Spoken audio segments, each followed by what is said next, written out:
from where I lived as a kid was the second run theater, and they were going to show Frankenstein. And I remember the trailer for it. I was watching something else and I ran a trailer and I ran out of the theater because it was so terrifying. I liked sci-fi horror. You know, I loved like Them, the Deadly Mantis, the what? It. Yeah, and those things I thought were great because they weren't really very scary. I mean, they were sort of scary, but it's Friday night, you're at home and you're doing this, you know, so. But I did have one horror movie that I absolutely loved way before I was ever involved with horror movies, and that was The Haunting, the original. We were talking about that last night, yeah. I thought, I mean, it was really a movie I loved because, and it's great that it happened to be the movie I liked because it's a movie where it's extremely frightening and you never see anything, which is somehow appropriate for the original Chainsaw, where it's such a disgusting movie, but you never see anything. You know, it's just not in the movie. So anyway, I was pretty much on the periphery of horror before Chainsaw.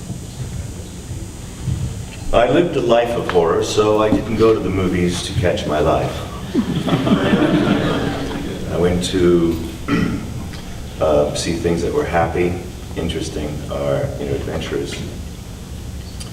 So, favorite horror films. I think Frankenstein, Abbott and Costello Meet Frankenstein. That's a great movie. It is a great movie, it rocks. And Silence of the Lambs, I like it because it's so, like, down home. And you like fava beans.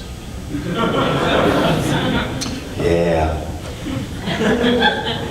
Chianti-infused fava beans. With a nice liver. Well, there isn't.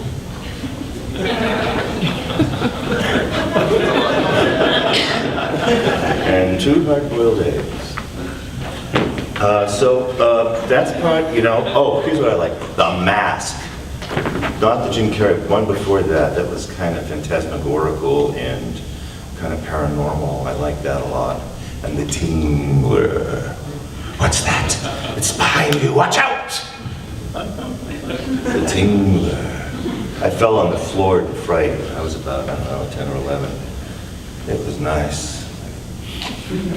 That's it. Yeah, I've always been a lifelong horror fan. One of my best friends growing up, his father was our town undertaker, and seriously. And I sent away for a Dick Smith makeup book in the back pages of Famous Monsters of Filmland, and my friend's father gave us mortician wax, and we started doing makeup and stuff down in the basement, and then turn on the table saw and scream and call my mother and help! See what kind of reaction we'd get, and we decided we'd make our own little films on Super 8. So, I've always been a lifelong horror fan, and actually in the pages of Fangoria, I'm quoted as saying that when I was a kid, I used to read Famous Monsters of Filmland, wondering how do you get to be the Frankenstein guy or the werewolf guy, and then, I found out, and it was very gratifying to have your childhood fantasy and your adult ambition all coalesce in one thing, playing an iconic horror character. So yeah, it was great for me. Thank you.